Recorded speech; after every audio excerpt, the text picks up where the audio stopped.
নমস্কার, পজিটিভ বার্তার সৌজন্যে বিকাশ টকশো থেকে আজকে আমি সানজিদা উপস্থিত হয়েছি।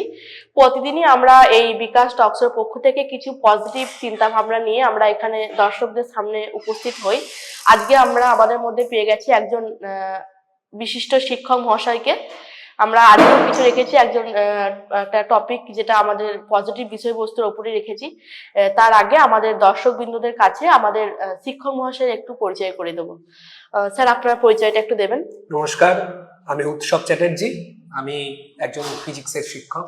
আচ্ছা স্যার, তো আজকে আমাদের দর্শক বিন্দুদের কাছে বলবো যে আজকে আমাদের বিষয়বস্তু হচ্ছে যে শিশুর স্বাস্থ্য এবং শারীরিক বিকাশে আউটডোর এবং ইনডোর গেমের কি ভূমিকা। তো স্যারের কাছে আজকে প্রথমেই চলে যাব প্রথম কোশ্চেনে, যে স্যার প্রথমত আজকে আপনি বিকাশ টকশোতে এসেছেন, এখানে এসে আপনার কেমন লাগছে?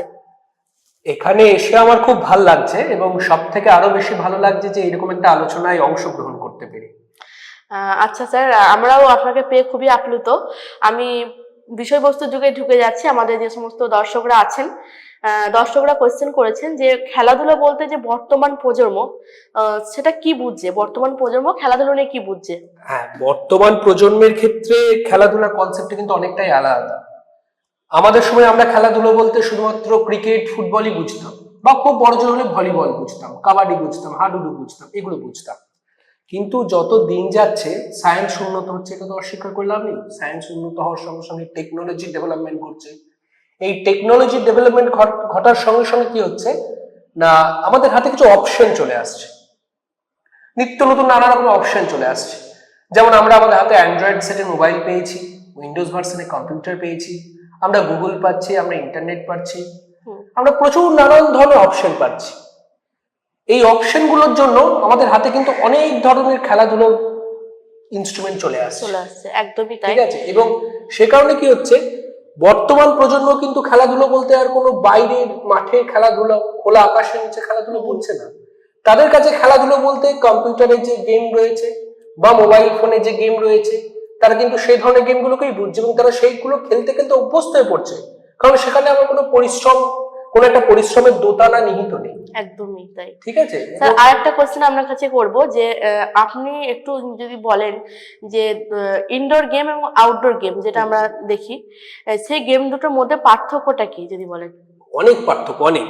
স্বাভাবিকভাবে আমরা যেটা বুঝি ইনডোর গেম বলতে, না ইনডোর গেমে কি হয়, একটা মানসিক পরিশ্রমের দোটানা নিহিত থাকে। আর আউটডোর গেমের ক্ষেত্রে কি হয়, আউটডোর গেমের ক্ষেত্রে হচ্ছে আমার একটা শারীরিক পরিশ্রমের দোটানা নিহিত থাকে। ঠিক আছে, কিন্তু বর্তমানে কি হচ্ছে, আমাদের সময় যখন আমরা ইনডোর গেম খেলতাম, আমরা খুব বড় জোর হলে আমরা দাবা খেলতাম। দাবা খেলার পেছনে কিন্তু একটা বিরাট বড় মানসিক পরিশ্রম নিহিত থাকতো। একদম। কিন্তু বর্তমান প্রজন্ম ইনডোর গেম বলতে আমরা যেগুলো বুঝছি, যেগুলো আমাদের কম্পিউটারে আমাদের আজকালকার ছেলে মেয়েরা বাচ্চারা খেলে বা মোবাইল ফোনে খেলছে, বিভিন্ন ধরনের ইলেকট্রনিক্স যে গেমগুলো চলে এসেছে, সেগুলোতে আবার না আছে শারীরিক পরিশ্রমের দোটানা, না আছে মানসিক পরিশ্রমের দোটানা।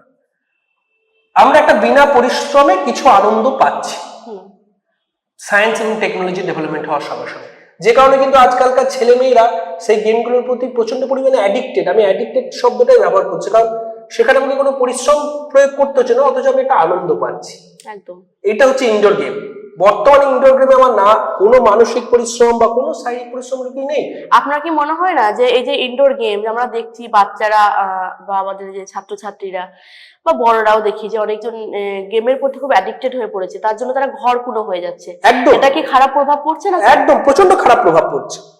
আমরা আমাদের যে ছেলেমেয়েরা, বর্তমান প্রজন্মের যে ছেলেমেয়েরা, আমরা আমাদের ইলেকট্রনিক্স কিছু ডিভাইসের কিছু গেমের উপরে আমরা নির্ভর হয়ে পড়ছি।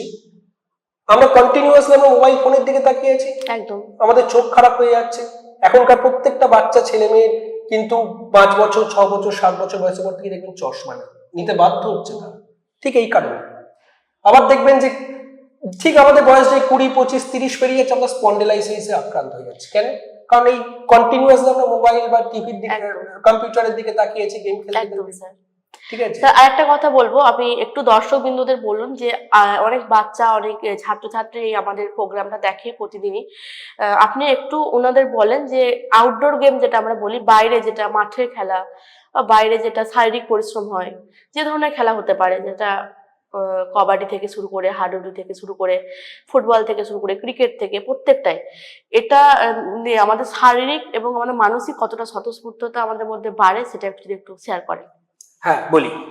আউটডোর গেমে কিন্তু সাধারণত আমরা যেটা বুঝি যে আউটডোর গেমে আমার একটা শারীরিক পরিশ্রমের দোটানায় নিহিত থাকে, কিন্তু তা কিন্তু নয়। যারা আমরা আউটডোর গেম খেলে বড় হয়েছি, অর্থাৎ আমরা আমাদের ছোটবেলায় যারা ক্রিকেট ফুটবল খেলে বড় হয়েছি, আমাদের আউটডোর গেমে কিন্তু যতটা শারীরিক পরিশ্রম থাকে ঠিক ততটাই কিন্তু মানসিক পরিশ্রমের একটা দোটানায় নিহিত থাকে। কারণ কি, আমি যখন ক্রিকেট খেলছি আমি একা খেলছি না, আমার সঙ্গে আরো 10 জন ছেলে মিলে খেলছি। তাহলে আমি কিন্তু ওই 10 জন ছেলের সঙ্গে একটা ভাব বিনিময় করছি, একটা মানসিক ভাবের আদান প্রদান ঘটছে, ঠিক আছে? তার ভাবটা আমি গ্রহণ করছি, আমার ভাবটা সে গ্রহণ করছে। এবং সব থেকে বড় ব্যাপার হচ্ছে আমি কিন্তু ওই 10 জন ছেলেকে ম্যানেজ করছি। এই যে টিম ম্যানেজমেন্টের ক্ষমতা, ম্যানেজমেন্ট মেকিং পাওয়ার তৈরি করা, এগুলো কিন্তু সব আউটডোর গেমেই তৈরি হয়, এগুলো কিন্তু কোনোটা ইনডোর গেমে তৈরি হয় না। ঠিক আছে? এবং সব থেকে বড় কথা বলতে গেলে, প্রাচীন গ্রিস দেশে একটা প্রবাদ ছিল যে sound body in sound mind. একটা সুস্থ মনে কিন্তু একটা সুস্থ শরীরে বাস, বা উল্টোভাবে বলতে গেলে একটা সুস্থ শরীরে একটা সুস্থ মনের বাস। ঠিক আছে? এবং সে কারণে প্রাচীন গ্রিস দেশে কি করা হতো, কিছু আখড়ার প্রবর্তন ছিল, আখড়া কনসেপ্ট একটা চালু ছিল। সেই আখড়াতে কি কত, সেই আখড়াতে কিন্তু আড্ডা হতো। একদম ঠিক আছে, কিন্তু আড্ডা হতো সেখানে ফিজিক্স, কেমিস্ট্রি, ম্যাথামেটিক্স, লিটারেচার নিয়ে আড্ডা হতো। কিন্তু শুধু সেই আড্ডাতে সীমাবদ্ধ থাকতো না, তার সঙ্গে সঙ্গে সেই আখড়াতে ব্যায়াম চর্চা করানো হতো। প্রথমে ব্যায়াম চর্চা করিয়ে কিন্তু আমরা এই ধরনের আড্ডাতে প্রবেশ করতাম। তার মানে আগে আমাকে সাউন্ড বডি তৈরি করে নিতে হতো, একটা সুস্থ শরীর। আমি এটাও বলতে পারি স্যার যে এখন আমরা যেহেতু জানি যে প্রত্যেকেই স্বাস্থ্য সম্পর্কে অনেক সচেতন, এবং আমরা বিভিন্ন ভাবে আর কি নানাভাবে ব্যস্ত হয়ে পড়ছি, সেভাবে হয়তো যে এক্সারসাইজ থেকে শুরু করে বা হাঁটা থেকে শুরু করে সেগুলো হচ্ছে না। কিন্তু আমরা যদি খেলাধুলার মধ্যে যদি এটা টাইমটা স্পেন্ড করতে পারি, সেক্ষেত্রে কিন্তু আমাদের কিছুটা মানে শরীরচর্চা যেটা বলে এটাও স্যার হচ্ছে। খুব সুন্দরভাবে এবং সাবলীল ভাবে স্যার উত্তরগুলো দিচ্ছেন। আমি স্যারকে যেটা লাস্ট কোশ্চেনে যাব, যে স্যার আপনি কিছু টিপস একটু বিস্তারিতভাবে দিন আমাদের দর্শকবৃন্দদের জন্য, যে বর্তমান প্রজন্ম যেভাবে মাঠ বিমুখ, সেটা কিভাবে কাটিয়ে উঠতে পারবে। প্রথমত সেটা একটা বলুন, সে সম্পর্কে আপনি কিছু টিপস যদি দেন। এটা খুব খুব কঠিন প্রশ্ন, যে বর্তমান প্রজন্ম কিভাবে মাঠে ফিরবে, এটা সত্যি খুব কঠিন প্রশ্ন। এটা মানে আমার মনে হয়, আমার কেন, বড় বড় যারা ক্রীড়া প্রেমী আছেন তাদের হয়তো এই প্রশ্নের উত্তর জানা নেই, যে কিভাবে আমি বর্তমান প্রজন্মকে মাঠের মধ্যে ফেরাতে পারবো। আসলে আমার যেটা ব্যক্তিগতভাবে মনে হয়, বর্তমান প্রজন্মের একটা মানসিকতার বিরাট বড় পরিবর্তন এসেছে, যেটা আমাদের সময় ছিল না। একদম। এরা শুধুমাত্র, আমাদের হাতে যেহেতু কিছু অপশন বেশি হয়ে গেছে, আমরা মোবাইল পেয়েছি, ইন্টারনেট পেয়েছি, অ্যাপেল পেয়েছি, গুগল পেয়েছি, এত কিছু অপশন পেয়ে গেছি, তো আমরা ওই ছোটখাটো আনন্দগুলোকে খুঁজে পাই না। আমাদের সময় অপশন কম ছিল, আমরা ওই ছোটখাটো মুহূর্তগুলো থেকে আনন্দ খুঁজে বার করতাম, কিন্তু বর্তমান প্রজন্ম এটা পাই না।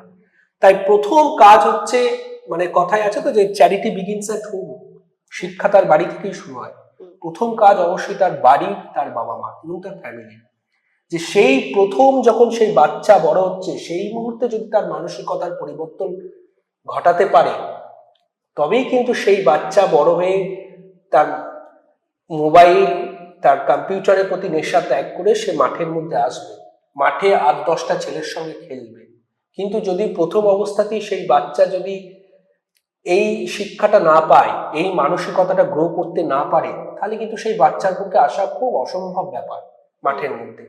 তাই আমার মনে হয় খুব ছোটবেলাতেই এই অভ্যাসটা তার বাড়ির, তার বাবা মার উচিত তার সেই বাচ্চার মধ্যে গড়ে তোলা। কারণ এখনকার বাচ্চাদের মানসিকতা অনেক পরিবর্তন ঘটেছে। এরা খুব মানে পরিষ্কার কথায় বলতে গেলে, এরা এত কম্পিউটার, এত মোবাইল, এত ইন্টারনেটের গেমের প্রতি আসক্তি, এরা বই পড়ে না। না না, একদমই তাই। এরা সত্যজিৎ রায়ের সিনেমা দেখে না, এরা জীবনানন্দের কবিতা পড়ে না, হ্যাঁ, এরা হিচককের মুভি দেখে না। ঠিক আছে? যে কারণে কি হয়, যে কারণে কিন্তু একটা তাদের মধ্যে একটা ওই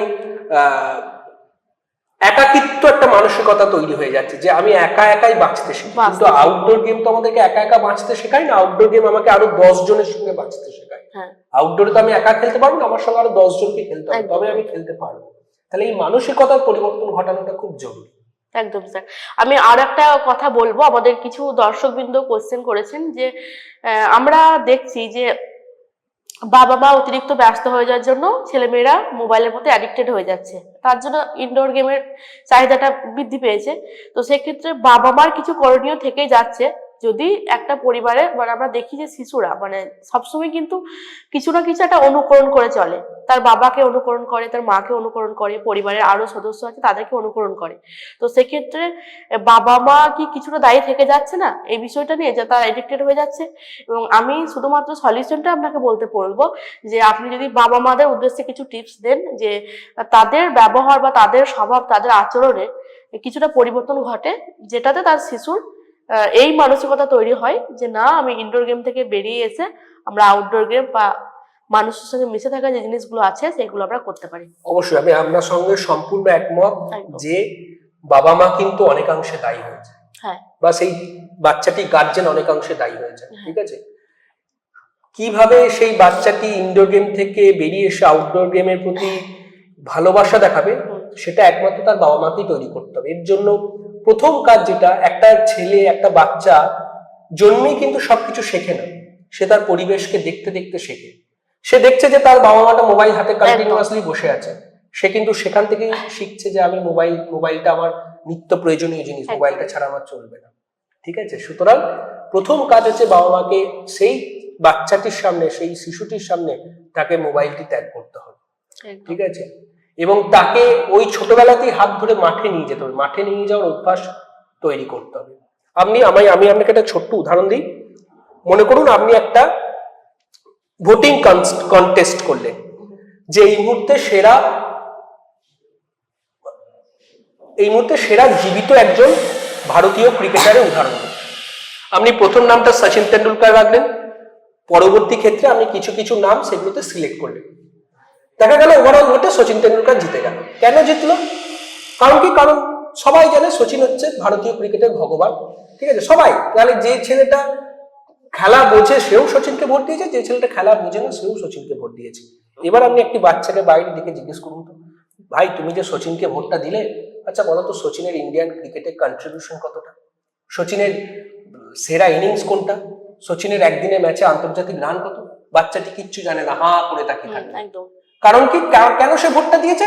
কারণ যেহেতু সবাই ভোটটা দিচ্ছে, যুগের হুজুকে আমিও গা মিলিয়ে সবাই সঙ্গে সচিনকে ভোটটা দিচ্ছে। সুতরাং আমাকে খেলার গুরুত্বটা বোঝাতে হবে বাবা মাকে দিয়ে, আমাকে চেনাতে হবে এইসব মানুষগুলোকে যারা সাকসেস পেয়েছে। আপনি এটাই বলতে চাইছেন যে প্রত্যেকটা জিনিসের একটা কিছু না কিছু বিশেষত্ব থাকে, তার জন্য আমরা সেটাকে সাপোর্ট করি, সেই বিষয়টা না বুঝেই সে হুজুগে এটা করছে। এটাই স্যার বলতে চাইছেন যে বিষয়গুলো বুঝতে হবে এবং জানতে হবে, আর সবথেকে বাবা মাকে কিন্তু সবার আগে অগ্রণী ভূমিকা নিতে হবে।